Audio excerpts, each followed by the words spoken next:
की संपत्ति खरीदने ही बेवकूफ़ी की निशानी है सबसे बड़ा। अच्छा, हेडेक लेना है, 30 साल बाद फिर उसके मालिक नहीं रह पाते हम, उनका दादागिरी चलता है। ये यहाँ का बहुत बड़ा सिस्टम है। मतलब नियम कायदे कुछ नहीं है बिल्कुल। नियम कायदे कुछ नहीं है। दुकानों की प्रीमियम राशि यदि पटाएंगे तो ये नगर निगम माला माल हो जाएगा। करा ना इन्होंने, इमली पारा में इन्होंने तोड़ दिया। अब दोबारा कोई खरीदने के लिए बोल रहा है तो ये प्रीमियम हजारों में नहीं है। मतलब विस्थापन नहीं है, आप पैसा पटाओ तब आप विस्थापन। दुकानदारों को लूट रहे हैं। इनका तानाशाही गोल्ड बाजार में नहीं चलता। आप बेरोजगार भी हो सकते हो। रोड में आ सकते हो, बेरोजगार हो सकते हो। बर्बाद कर दिया उस आदमी को इन्होंने। तो क्या वो भी टूट जाएगा? राजीव प्लाजा के व्यापारी, भाई आप नगर निगम की संपत्ति लिए हो, लेने के बाद भी किराया पटा रहे हो, उसमें भी यही नियम फॉलो होगा। उसमें भी यही नियम फॉलो होगा। इनके नियम के अनुसार यदि कोई चलेगा तो दुकान को रिनोवेट नहीं करा सकता। नमस्कार, आप देख रहे खबरों की दीवार से जीवाल में हूं मनीष जायसवाल। मौजूद हूँ बिलासपुर में। बिलासपुर छत्तीसगढ़ का दूसरा बड़ा शहर माना जाता है रायपुर के बाद, और बिलासपुर है नगर निगम, अब महानगर निगम भी कह सकते हैं। कई क्षेत्र जुड़ चुके हैं। ये जो निकाय क्षेत्र है बिलासपुर स्मार्ट सिटी के नाम से प्रसिद्ध है, और भी कई खासियत है, लेकिन विवाद भी यहाँ पर कई है। और सबसे बड़ा विवाद है नगर निगम की संपत्तियों को लेकर, नगर निगम की जो यहाँ पर कॉम्प्लेक्स है उसको लेकर।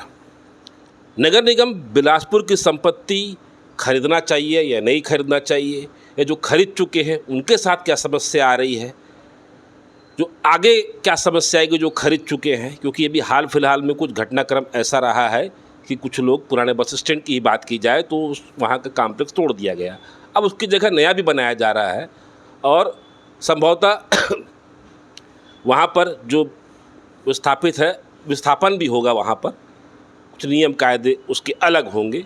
लेकिन आज मैं जो शख्स से चर्चा करने जा रहा हूँ, इनका नाम है मनीष अग्रवाल। बिलासपुर में परिचय के मोहताज भी हैं, समाज सेवी भी हैं, और नगर निगम से इनका पुराना बैर भी रहा है। चर्चा करते हैं मनीष अग्रवाल जी। सर, आपका स्वागत है। धन्यवाद जी आपका मनीष जी। भैया, नगर निगम में अगर मैं संपत्ति खरीद रहा हूँ या खरीद चुका हूँ तो क्या समस्याएं आती है? नगर निगम की संपत्ति खरीदना मतलब अपने बाल बच्चों को कर्जे में डालना, परेशान करना, बच्चों को दंडवत परिक्रमा करने के समान नगर निगम की संपत्ति खरीदने के पश्चात वहाँ दौड़ना, भागना, उसके बाद हासिल आया जीरो। कैसे? मैंने सन 2022 में 16 जून को नगर निगम में एक आवेदन लगाया था कि मेरी दुकान का लीज रिन्यूअल कराया जाए। अच्छा, लीज डीड पट्टा बोलते हैं। ये कितने साल में होगा? ये वैसे तो होना चाहिए 30 साल में, जी। मगर मेरी दुकान का 15 साल का इन्होंने किया था। अच्छा। जिसके लिए मैं अनेकों बार नगर निगम गया। जी। जाने के बाद वहाँ पर जब कोई भी मुझे राहत महसूस नहीं हुई, तब मैंने लिखा पढ़ी की। जब लिखा पढ़ी की मैंने आवेदन लगाया तो इन्होंने मुझे 1,20,000 रुपये का, 2 दुकानों का, 300 वर्ग फुट की दुकान था, उस दुकान का मुझे 1,20,000 का प्रीमियम राशि पटाने का एक नोटिस दिया। पहले तो आप लेकिन जब खरीद चुके थे किराया भी पटा रहे थे? हाँ, मैंने दुकान खरीदा, दुकान नहीं खरीदा मैंने जगह खरीदा। जगह खरीद के मेरे पिताजी ने जगह खरीदा। जगह खरीद के मेरे पिताजी ने उसका निर्माण कराया। निर्माण कराने के पश्चात हम नगर निगम में हर साल किराया पटाते हुए, एक साल में उनको बार बार हमारे यहाँ आना ना पड़े, इसलिए हम सालाना किराया पटाते थे। हमारी दुकानें वर्षों बाद किराए से कभी भी, हमारी दुकान का कभी किराया बाकी नहीं रहा। लोगों का तो किराया भी बाकी रहता, हमारा कभी किराया बाकी नहीं रहा। हम कभी दुकान को, अपनी दुकान को कभी किराया बाकी रखने वाली दुकान के रूप में नहीं प्रदर्शित किए। जब हमारी दुकान की लीज ख़त्म हो गई, उसके 4-5 साल तक हम लगातार नगर निगम में गए कि भाई हमारा किराया भी पटा है, हमारी दुकान भी है, हम उसको बनवाए भी हैं, दुकान हमने खुद बनवाया है। उसके बाद भी हमारी लीज को ये रिन्यूअल नहीं किए। जब लीज रिन्यूअल नहीं किए तो मैंने हाई कोर्ट की शरण ली, न्यायालय की शरण ली। न्यायालय ने इनको मेरी दुकान की लीज रिन्यूअल करने का आदेश भी दिया, मगर उसके बाद भी इन्होंने आज दिनांक तक मेरी दुकान का लीज रिन्यूअल नहीं किया, बल्कि मेरे बाद वाले जिन्होंने आवेदन दिया, जिनका प्रीमियम जमा हुआ, उनकी दुकान का ये लीज रिन्यूअल कर दिए। मेरा पता नहीं क्यों नहीं करना चाहते, मुझसे आपसी में कुछ बैर रखना चाहते हैं या मुझसे रंजित रखना चाहते हैं, या हो सकता मैं इनके दंडवत प्रणाम नहीं करता हूँ इसलिए ये मेरे से चिढ़ते हैं। मतलब यहाँ पर भी ये सिस्टम है कि चेहरा देखकर काम हो। चेहरा देख के, माथा देख के चंदन लगाने का इनका सिस्टम है। अच्छा। और इनके अधिकारी जो हैं वो बोलते हैं कि आप हमारे पास आएँ, हमारे पास आके गुहार लगाएं तब हम आपका काम करेंगे। ये यहाँ का बहुत बड़ा सिस्टम है। मतलब नियम कायदे कुछ नहीं है बिल्कुल। नियम कायदे कुछ नहीं है, नियम कायदे कुछ नहीं है। और नियम कायदे के अलावा जब तक इनकी जेब नहीं गर्म की जाएगी, अतिरिक्त पैसों से इनको घूस नहीं दी जाएगी, ये काम नहीं करते। ये इनकी सबसे बड़ी कमी है। घूमते रहो आप। घूमते रहो। नगर निगम की दुकान खरीदो मतलब आप बुढ़ा जाओ, हो सकता आप मर जाओ, आपके बाल बच्चे परेशान होते रहे, इनके कानों में जूं नहीं रेंगेगी। हो सकता है कई लोगों के माँ बाप मर गए होंगे कोरोना में, आज तक ये उनका नामंत्रण नहीं किए होंगे, उनको नामंत्रण के लिए भी ये घुमा रहे होंगे, उनकी रिन्यूअल नहीं किए होंगे। पूरे बिलासपुर शहर में 50 से 75% दुकानों की प्रीमियम राशि यदि पटाएंगे तो ये नगर निगम माला माल हो जाएगा। ये पटवाना नहीं चाहते, ये किसी का लीज रिन्यूअल नहीं करना चाहते। और दुकान खरीदने के बाद 2017 में प्रीमियम पटाने का एक मेयर इन काउंसिल ने जो नियम बनाया है, वो क्यों भाई? बाकी संपत्ति तो एक बार खरीदने के बाद आदमी यदि उसका किराया भी नहीं देता, उसका लगानी भी नहीं देता, उसमें किसी प्रकार कोई चीज़ नहीं पटाया जाता। नगर निगम की दुकान खरीदने के बाद आप किराया भी पटाते हैं। किराया पटाने के बाद जब आपकी लीज की अवधि पूरी हो जाए तो फिर प्रीमियम पटाना है, वो भी 1-2 रुपये नहीं, 400 रुपये प्रति वर्ग फुट। और 400 रुपये प्रति वर्ग फुट प्रीमियम किस बात का पटवा रहे हैं भाई? जब आप किराया नियमित ले रहे हैं तो किराया भी आप हर 3 साल 5 साल में लोगों का 15% 10% बढ़ा भी रहे हैं। जब किराया भी बढ़ा रहे हैं, बाजार दर से सब कुछ ले रहे हैं, तो उसके बाद आपको प्रीमियम लेने की क्या ज़रूरत? मतलब मैं आज नगर निगम की कोई संपत्ति खरीद लिया, कमर्शियल संपत्ति खरीद लिया, तो मैं मालिक नहीं हूँ। मेरी लीज जैसे ही खत्म होती है नगर निगम को अधिकार रहेगा कुछ भी कर ले। हाँ, करा ना इन्होंने, इमली पारा में इन्होंने तोड़ दिया। अब दोबारा कोई खरीदने के लिए बोल रहा है तो ये बोलते 25-25 लाख 20-20 लाख रुपए पटाएंगे तो आप दुकान पाएंगे, नहीं पाएंगे। वो भी 80 दुकानों का कॉम्प्लेक्स था, 40 नीचे 40 ऊपर पाएगा। किराया उसका महीने का अलग देगा। किराया अलग देगा, किराया वो भी देगा जो अभी नया बढ़ा करके वो देगा, प्रीमियम भी पटाएगा, रजिस्ट्री कराएगा, वो भी इनकी शर्तों पे कराएगा। और प्रीमियम हज़ारों में नहीं है, 20-20 25-25 लाख रुपए दुकान की कास्ट जोड़ के ले रही है। इन्होंने दुकान की कास्ट, दुकान तोड़ा जो अपनी सुविधा के लिए तोड़ा। कॉम्प्लेक्स जो रोड बनाया इन्होंने अपनी सुविधा के लिए बनाया। शहर की जनता, शहर का ट्रैफिक बढ़ रहा है, इनको जगह की कमी हुई ट्रैफिक को डाइवर्ट करने की, रोड इन्होंने तो बना दिया। रोड बनाने के बाद जब देखा कि इन्होंने दुकानें आड़े आ रही हैं तो दुकानदारों को चलता व्यापार उजाड़ करके, तोड़ करके अब उनको दुकान खरीदने के लिए मजबूर कर रहे हैं। मतलब विस्थापन नहीं है, आप पैसा पटाओ तब आप विस्थापन पाओ। विस्थापन का है? विस्थापन तो इनके नियम में ही नहीं लिखा है। अच्छा। जब दुकान खरीदता आदमी तब ये बोलते विस्थापन अधिनियम हमारे यहाँ लागू ही नहीं होता है। ये तो दुकान भी बना के नहीं देना अभी चालू किए हैं। पहले इन्होंने बस स्टैंड में जो दुकान तोड़ा है, जो पुराना बस स्टैंड के मल्टी लेवल जो पार्किंग इनकी बन रही है उनके सामने, अच्छा। वहाँ पर तो उन्होंने बना के दिया पहले, उसके बाद फिर सामने की दुकान तोड़ा है। पहले दुकान पीछे की बन गई है, उसके बाद तोड़ा है। ये अभी नया नियम पता नहीं किन्होंने ले लिया है, किन्होंने लिया है। नए अधिकारी आ रहे हैं, स्मार्ट सिटी बन रही है, अनाप शनाप फंड आ रहा है, उसके बाद ये जनता को लूट रहे हैं, दुकानदारों को लूट रहे हैं। इनका तानाशाही गोल बाजार में नहीं चलता। अच्छा, खाली सिर्फ गोल बाजार छोड़ के करते गोल बाजार छोड़ के बाकी सारी जगह चलता है। अच्छा। गोल बाजार में इनका तानाशाही नहीं चलता। यहाँ पर पूरी दुकानें टूट के नहीं बन गई, एक भी दुकान में कोई कार्रवाई नहीं कर पाई है। अच्छा। भाई मास्टर प्लान में तो गोल बाजार की दुकान टूटना कई सालों से दिख रहा है। सिटी कोतवाली में गोल बाजार के बीच का भाग जाने का कई सालों से सुन रहे हैं, क्यों नहीं तोड़ते हैं? हिम्मत से तोड़ के दिखाए, देखे व्यापारियों की एकता क्या है। ये किनारे के लोगों को, किनारे के गरीब व्यापारियों को तोड़ के उजाड़ के बहुत बड़ा ये वो करते, सेकी बगाड़ते हैं। आम आदमी को, चलते व्यापार को तोड़ के बेरोजगार करना नगर निगम की दुकान लेने के बाद नियम बना हुआ है। मतलब आज आप नगर निगम की संपत्ति ले रहे हो तो ये मानकर चलो कि 30 साल बाद आप बेरोजगार भी हो सकते हो। रोड में आ सकते हो, बेरोजगार हो सकते हो। आपकी चलती चलती दुकान को ये अचानक से आएंगे अपना बुलडोजर लेके और किसी भी समय भरे सामान के साथ तोड़ देंगे। उदाहरण के लिए नवीन जींस, लाखों रुपए का सामान भरा था, उसकी चलती दुकान को इन्होंने ध्वस्त कर दिया मिनटों में, बर्बाद कर दिया उस आदमी को इन्होंने। हमने देखा है नवीन जींस को, हमारे आंखों के सामने उस इमली पारा की सारी दुकान जो अच्छी चलती खाती मतलब सारी दुकानें विस्थापित थी, सारी दुकानें रनिंग में थी और उसको अचानक इन्होंने आके तोड़ दिया। कोई नोटिस नहीं। कोई नोटिस नहीं। नोटिस भी देते हैं तो नोटिस में समय नहीं देते हैं, नोटिस का कोई मापदंड नहीं है, नोटिस का कोई प्रारूप नहीं है, नोटिस में कोई विस्थापन नहीं है। हाईकोर्ट का डायरेक्शन स्पेशल विशेष रूप से दिया गया था कि सारे दुकानदार को पहले जगह आवंटित करा जाए, उसके बाद दुकान तोड़ा जाए। ये हमारे बस स्टैंड के पीछे में आए, वहाँ चूने की मार्किंग कर दिए और दुकानदारों को अचानक तोड़ दिए।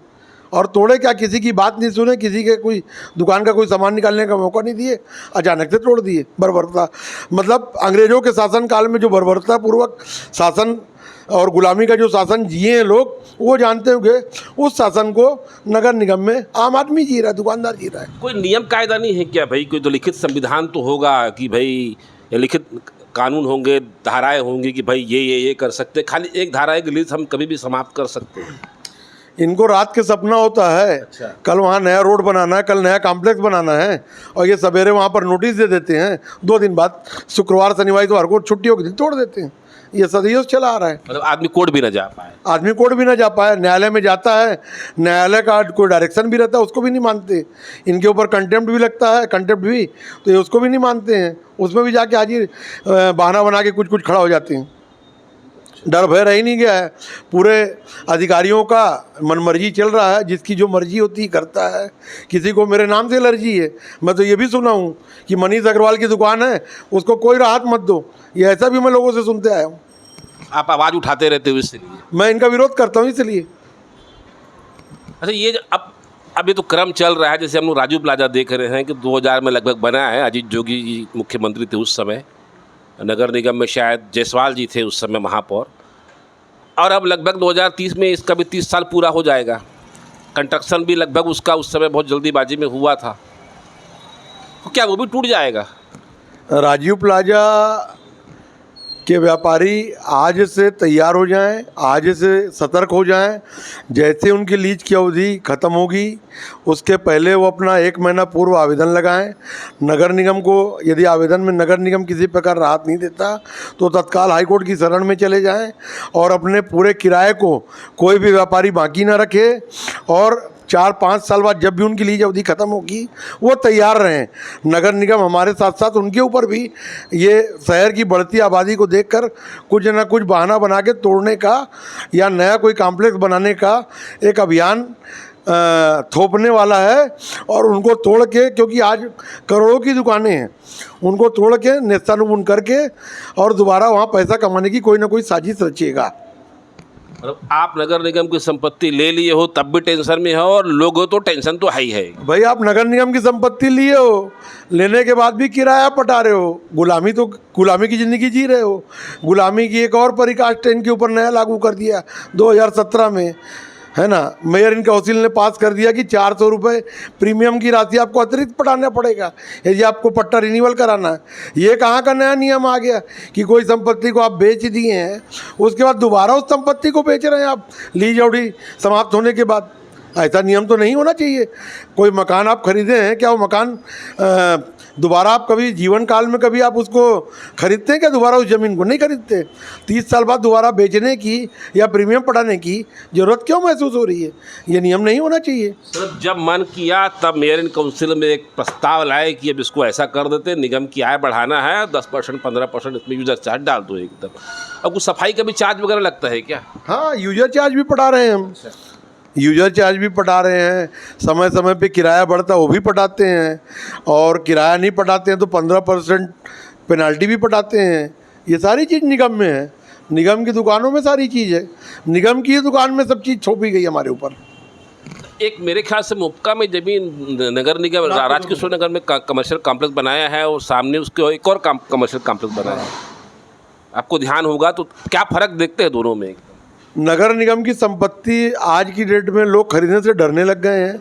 चाहे कोतवाली का मल्टी लेवल पार्किंग के सामने दुकान हो, चाहे नूतन चौक की दुकान हो, चाहे रिकांडो बस्ती की दुकान हो, चाहे राजकिशोर नगर की दुकान हो। नगर निगम की ज़्यादातर दुकान खाली रहने का कारण इनका अपना जो वर्तमान का नया नियम और नया नियम के साथ वार्षिक 2% किराए की राशि जो जितने में हम दुकान खरीदेंगे वो लोगों को हज़ारों रुपए के किराए में ढकेल रहा है।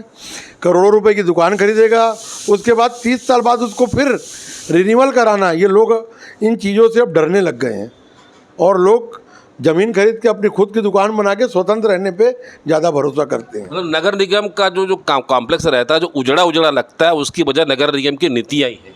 उसका पूरा कारण उसकी पूरी गलतियों का कारण नगर निगम ही है। नगर निगम के दुकानदारों के ऊपर नगर निगम का बहुत ज़्यादा परेशान करने का नया नियम थोपना, ये भी नगर निगम के लोगों के लिए बहुत बड़ा सरदर्द है। मतलब आज अगर यही प्राइवेट कोई बिल्डर बनाता कोतवाली के सामने तो हाथों हाथ बिक गई रहती है। प्राइवेट बिल्डर बनाया था तो बिक गई होती, बनते बनते बिक जाती। राजकिशोर नगर इनके कॉम्प्लेक्स के सामने ब्लैक डायमंड वाले ने जो कॉम्प्लेक्स बनाया है उसकी सारी दुकानें बिक गई पहले ही।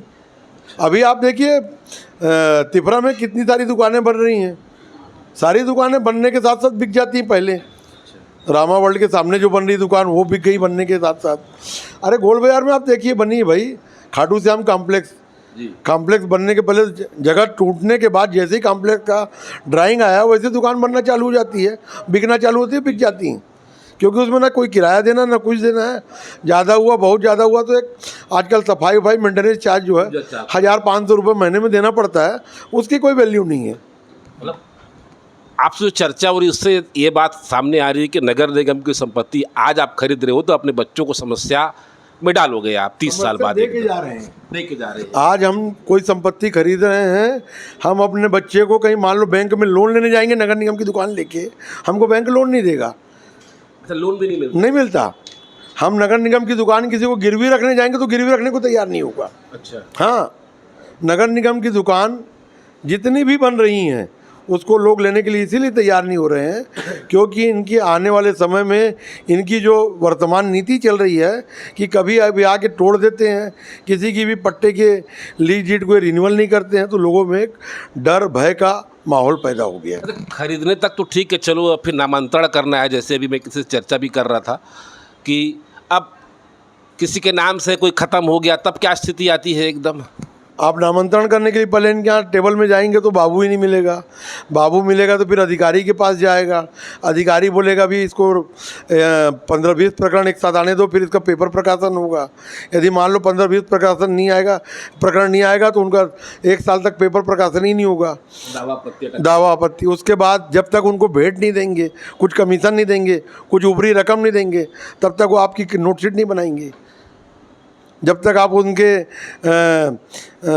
फौती नामांतरण का पूरे प्रपत्रों को तैयार कराएंगे, उसके बाद तैयार कराने के बाद वो उसमें कुछ ना कुछ खामियां निकाल देंगे जिसकी आड़ में वो पैसा वसूली करेंगे आपसे। तो बेच भी नहीं सकते अपन किसी दूसरे को? नहीं, बेच सकते हैं। दुनिया की सारी संपत्ति नगर निगम, उसमें भी यही नियम फॉलो होगा। उसमें भी यही नियम फॉलो होगा। उसमें केवल एक दूसरे का आपसी में रजामंदी का, मगर बिकने के बाद नामांतरण कराने की जो प्रक्रिया है वो नगर निगम में बहुत जटिल है। मनीष जी, एक बात बताइए कि ये जो नगर निगम की संपत्ति है ये सिर्फ कमर्शियल में, आवासीय में तो ऐसा कोई इशू नहीं है? जैसे बीडीए है अपने यहाँ पर और भी नगर निगम की कुछ कॉलोनीज होंगी। एक्चुअल में बीडीए पहले था, एक अलग प्राधिकरण था, उसको भी इन्होंने बाद में नगर निगम में मर्ज कर दिया। बीडीए में भी नगर निगम के ही लोग पूरा नगर निगम जैसा ही नियम लागू करने का प्रयास कर रहे हैं, मगर कुछ हद तक वहाँ भी नगर निगम जैसा नियम नहीं बना है। यदि नगर निगम की आपने दुकान लिया है, आप प्रथम मंजिल का निर्माण कराना चाहते हैं तो उसके लिए प्रीमियम पटाना है। यदि आपकी दुकान का लेंटर खराब हो गया है, भाई कई जगह नगर निगम ने दुकान बना के दिया है, कई जगह खुद कराया है, तो 20-30 साल में ख़राब तो होता ही है।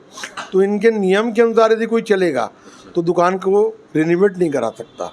जैसे अपने मकान को कोई जर्जर होता है तो खुद रिन्यूअल करा लेता है, तोड़ फोड़ के बना लेता है। नगर निगम में उसको बनाने का ही परमिशन नहीं देता नगर निगम। मालिक होकर भी मालिक नहीं, मालिक होकर के गुलाम है। अंग्रेजों के शासन काल में जो गुलामी करते थे वही तर्ज पे नगर निगम दुकानदारों के साथ जो जिनसे वो जिनको दुकान बेचा उनके साथ वो वैसा किराएदार होता है, वो मकान दुकान मालिक नहीं होता। और किराएदार के साथ जैसा सलूक करता है आम आदमी, वैसा नगर निगम किराएदारों के साथ सलूक करता है और वैसे ही गुलामी का राज उस पर थोपता है। और उसी के तर्ज पे आदमी नगर निगम से, यदि मान लीजिए उसका दुकान जर्जर हो गया तो बनाने के लिए यदि मौखिक या लिखित आदेश चाहेगा उसको, उससे नहीं मिलेगा। वो सिर्फ छुट्टियों के दिन पे चोरी चुपके से कराता है और वही काम होता है। वैसे नगर निगम से परमिशन से कोई काम रिन्यूअल का नहीं होता। भैया नाम बताएंगे और नगर निगम में संपत्ति खरीदने का जो आपका अनुभव रहेगा ये बताएंगे। मेरा नाम सुरेश शुक्ला है। विगत 50 वर्षों से मैं नगर निगम का किराएदार हूँ। अच्छा, किराएदार मालिक नहीं है? मालिक किराए नोटिस आया है, वो सबको किराया पटाओ और चाबी दो दुकान बंद करके। कैसा रहा अनुभव आपका जब आप दुकान खरीदी थे, तब क्या स्थिति थी और आज क्या स्थिति है? एकदम मतलब कहानी टाइप ही बता सकते हो आप? अरे बहुत धक्के खाने वाला परिस्थिति है। वहाँ कोई सुनवाई नहीं होता है नगर निगम में। जब भी हम लोग 10-15 साल तक तो नए तुम्हारे उसके लीज के नवीनीकरण के लिए चक्कर लगाए हैं। अच्छा। दे के कहीं हुआ है उसको। अच्छा, मतलब आप नगर निगम की जगह कहीं और संपत्ति खरीदते तो क्या स्थिति रहती? निगम की संपत्ति खरीदने ही बेवकूफ़ी की निशानी है सबसे बड़ा। अच्छा, हेडेक लेना है, 30 साल बाद फिर उसके मालिक नहीं रह पाते हम, उनका दादागिरी चलता है। अच्छा, किराया भी दो, फिर पैसा शुरुआत में भी दो और बाद में भी समस्या है। बाद में भी क्या बहुत समस्या और आपको आई एकदम? समस्या ये तलवार लटका रहता है, कब दुकान खाली करा लें। अच्छा, तो ये तो बाकी विभाग में ऐसा रहता नहीं, खाली नगर निगम में ही ऐसा ही है एकदम? हाँ, नगर निगम में अब हम लोग तो धक्का खाए हैं इतना। कितने साल धक्का खाए हो आप? अब कम 5-10 साल से तो वहाँ चक्कर लगा रहे थे रिलीज। आवेदन पे आवेदन लगाए जा रहे थे कि भैया हमारा रिन्यूअल कर दो। अब करते नहीं हैं। करते नहीं, मतलब मन में आया तो करेंगे, मन में आया तो नहीं करेंगे। वहाँ कोई सुनवाई नहीं है, कोई जान किससे बात करें कोई वो नहीं है, जिम्मेदार आदमी नहीं है वहाँ। मतलब वहाँ पर जो भी जिम्मेदार बैठता है वो खुद को मान के चलता है कि मैं यहाँ का जमींदार हूँ, जब मेरा मन आएगा तब करूँगा। जवाब देने के लिए राजी नहीं है। अच्छा, कुछ भी पूछो जैसे क्वेश्चन तो जवाब देने के लिए भी राजी नहीं है। तो ये 3 प्रकरण आपका हो गया? हाँ, हो गया। हो गया एकदम बहुत धक्के खाने के बाद। बहुत धक्के खाने के बाद। उन लोगों को क्या सलाह देना चाहेंगे? भैया अब निगम की संपत्ति निगम कॉम्प्लेक्स बना रहा है। वो भी कोई निगम का प्रॉपर्टी लेना ही नहीं चाहिए। अच्छा, वो टेंशन वाला काम है निगम को प्रॉपर्टी लेना। मतलब आज आपने ले लिया तो आपके बच्चों को टेंशन रहेगा कि पापा ने क्या संपत्ति दी। हाँ, कोई हमारी वो समझो तलवार लटकते ही रहेगी सर में, कब इनका कौन सा प्रोग्राम आ जाए बनाने का। अच्छा, जब बनाएंगे तो फिर देते भी होंगे ना? अब अभी तक ऐसा अनुभव उसके पहले हुआ, अभी वो तो धक्के खा रहे हैं जो तुम्हारे जिनका टूटा है। पहले ठीक था? मतलब पहले ठीक था, पहले तो दुकान बना के दिया भी है बस स्टैंड में। अच्छा, तोड़ा तो फिर दुकान बना के दिया, पहले बना के दिया उसके बाद उनको हटाया है। अच्छा, अब आज ये नया नियम लागू कर दिए, पहले हटा दिए। 2 साल से जो धक्का खा रहे हैं बेचारे दुकानदार लोग। अच्छा, मतलब भाई आप लोग खरीद रहे हो तो हाथ जोड़ लो, मतलब बस वो लेने ही सरदर्द है निगम की प्रॉपर्टी। सस्ता पड़ता है क्या नगर निगम का प्रॉपर्टी मार्केट प्रॉपर्टी से? नहीं पड़ता कोई सस्ता, एक बराबर है। एक बराबर है। तलवार तो लटकते रहती है ना। मतलब आप जो एक अनुमान लगा रहा हूँ कि आप जिस समय नगर निगम का प्रॉपर्टी लिए होंगे, जिस रेट में भी लिए होंगे, आज उसके समकक्ष की प्रॉपर्टी का रेट कहाँ पर है? मतलब जैसे आप लिए थे उस समय 2 लाख रुपए में, वैसे ही 2 लाख रुपए का संपत्ति कहीं और लिए रहते तब क्या स्थिति है आज की स्थिति में, अनुमान लगाएं तो? इससे तो अच्छी चीज रहती है प्राइवेट प्रॉपर्टी लेना। अच्छा, टेंशन तो नहीं रहता। अच्छा, और उसका वैल्यू भी ज़्यादा रहेगा। इनका तो सब समझ गए, अब इनका कब जब चाहे जब तोड़ देते हैं। फाइनेंस का भी इशू है? हाँ, फाइनेंस का भी इशू है। जी, ठीक। तो मनीष जी आपका धन्यवाद जो आपने अभी हमको जानकारी दी है। तो आप देख रहे हैं कि भाई नगर निगम की संपत्ति आदमी खरीदता है, अपनी जमा पूंजी लगाता है और जमा पूंजी जो रहती है वो एक निश्चित समय के बाद किस दौर से गुजरती है। आज बिलासपुर का जो राजीव प्लाजा है वो कहीं न कहीं बिलासपुर के केंद्र में बसा हुआ है और एक शहर की पहचान भी है। अब 30 साल बाद जब वहाँ की लीज रिन्यूअल होगी तब क्या स्थिति रहेगी एकदम। कल को नगर निगम बोल दिया कि यहाँ पर अब कंस्ट्रक्शन पुराना हो गया है, जर्जर हो गया, इसको तोड़ना है, फिर तो कहानी ख़त्म हो गई, जैसा अभी बिलासपुर के ही पुराना बस स्टैंड के पास में जो कॉम्प्लेक्स बना है वहाँ पर हुआ है। अब लोगों को धीरे धीरे बातें समझ में आ रही हैं और भी इस विषय पर चर्चा करेंगे, लेकिन कहीं ना कहीं आज जैसा मनीष अग्रवाल जी ने बताया है कि नगर निगम की संपत्ति खरीदता है आदमी तो किन समस्याओं से दो चार होता है। फिलहाल आज बस इतना ही। अगर आपको हमारी खबर अच्छी लगे तो लाइक सब्सक्राइब से जरूर करें। सिजीवाल से मनीष जायसवाल की रिपोर्ट। धन्यवाद।